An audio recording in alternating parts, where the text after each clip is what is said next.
Hello, my dear students. In the previous class, we have discussed about the balancing the chemical equations, and we have also tried many number of examples of balancing the chemical equations. In the today's session, we are going to start with the topic types of chemical reactions. Now, let us start with the first type of chemical reaction here, that is combination reaction. Combination, the name itself indicates to combine. What happens here when two or more elements or compounds combine to form a new single substance, then such chemical reaction is called as combination reaction. Here, two or more elements or compounds, they undergo reaction, that is chemical reaction, to form only one product. Here, only one substance is formed. Then we call such reaction as combination reaction. It is very important to note down that in combination reaction, there is only formation of single product. That we have to remember. We can represent the combination reaction like this. Here, two or more elements or compounds, they will undergo chemical reaction to form a single substance. Here, there is formation of only one product, which you have to remember here.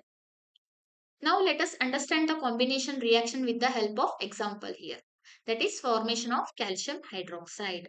This example is also mentioned in your NCERT textbook along with the activity. Let's see that activity here.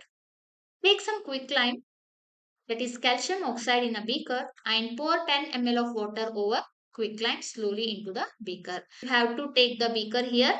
Then in it we will take some quicklime, that is calcium oxide. Quicklime is a common name. Calcium oxide is a chemical name. You have to remember both these names because in your examination sometimes they will ask common name, sometimes they will ask the chemical name. So it is mandatory to remember both these. The chemical formula of this compound is CaO, calcium oxide. Yes, after that, pour 10 ml of water over quicklime slowly into the beaker. Then we will go on adding 10 ml of water slowly into this beaker. Then stir it with a clean glass rod and touch the outer surface of the beaker during the reaction. Then put a red litmus paper into the beaker after the reaction. Why do we do this? Because to check whether the solution is acidic or basic. Filter the mixture of beaker and take about 5 ml of filtrate in a test tube and blow air through the liquid. Now let us see here what are the observations that we make during this activity. A new substance is formed with a hissing sound.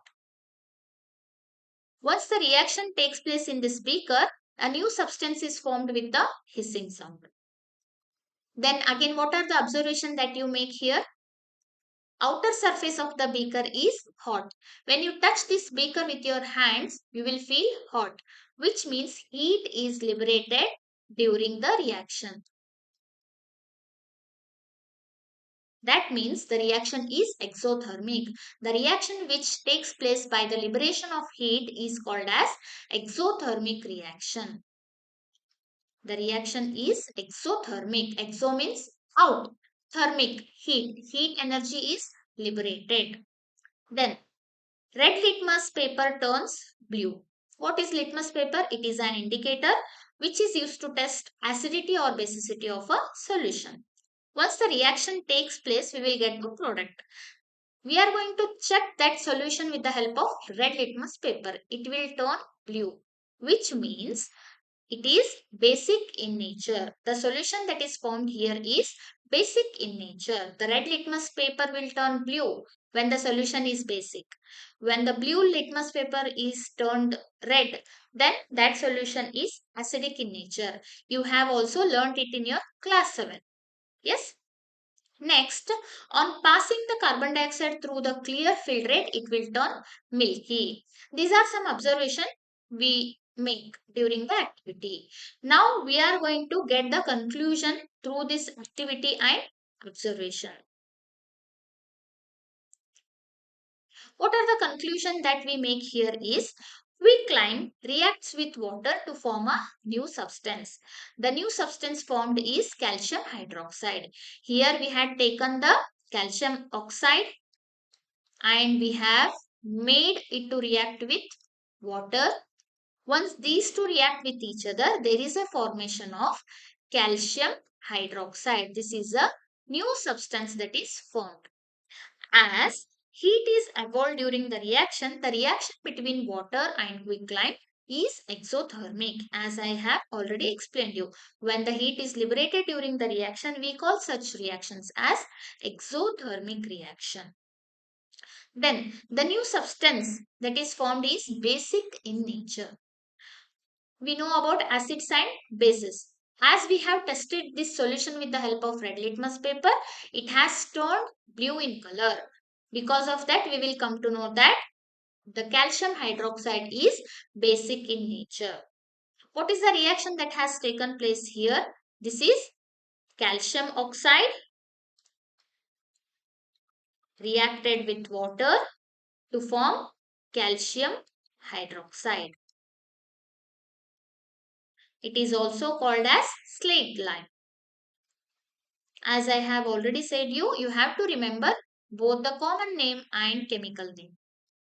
This is slaked lime. And it is very important to mention this heat because the heat is liberated during the reaction, which shows this reaction is exothermic in nature. Then what is the necessity of studying this activity in detail? Because in your examination, sometimes they will ask you to write the observation. They may ask like, what happens when water is added to quicklime? What are the observation do you make during the reaction? In such cases, you have to mention that a new substance that is calcium hydroxide is formed with a hissing sound and the outer surface of the beaker becomes hot when the reaction takes place. You can write those observation here. By observing these things, you are going to make the conclusion. What is the product form and what is the nature of the product form? At this point, you may feel like what is the necessity of testing the solution with the litmus paper? What is the necessity of understanding the acidity or basicity of the solution formed? Because you will understand the importance of this acidic or basic nature in your coming chapter. And sometimes it may be asked in your examination that what happens to the red litmus paper when it is dipped in the solution which is formed after the reaction between calcium oxide and water. Then it will be easier for you to write down the observation there. Hydroxide is basic in nature. Calcium hydroxide is basic in nature. So it will turn red litmus paper to blue color. Here, one more observation is there. On passing the carbon dioxide gas through the clear filtrate, it turns milky. Why does this happens? We know that once this reaction takes place, we have got the calcium hydroxide solution. To it, we are going to pass carbon dioxide gas. What happens there?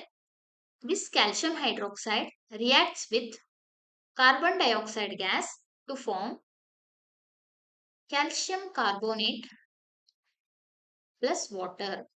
Because of this, the clear filtrate will turn milky as calcium carbonate is not soluble in water. So, it will turn that solution milky because of the formation of calcium carbonate there. So, overall what we have learned here, formation of calcium hydroxide is a combination reaction where calcium oxide and water will react to form calcium hydroxide. Here there is formation of only one product here. So, this is example for combination reaction. And here note down a point here. A solution of slaked lime produced by the above reaction is used for whitewashing walls.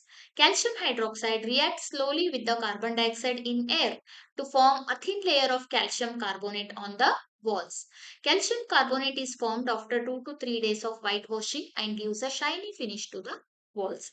This is important point to note down here because in your examination sometimes it is asked which compound is used for whitewashing the walls. A solution of slaked lime produced by the above reaction is used for whitewashing, means calcium oxide in water which results in the formation of calcium hydroxide, that is slaked lime, is used for whitewashing the walls.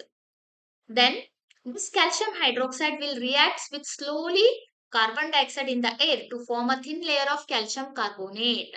We have seen here when calcium hydroxide, that is slaked lime, react with carbon dioxide, we will get the calcium carbonate which is shinier in appearance. So the shinier appearance on the wall is due to the formation of this calcium carbonate. And note that the chemical formula for marble is also CaCO3. Marble, chalk, limestone, these are different forms of calcium carbonate. You have to remember this. As I said, it is very important to note down different names of the chemical compounds. All these substances contains calcium carbonate. You have to note down this. Let's see here some other examples for combination reaction.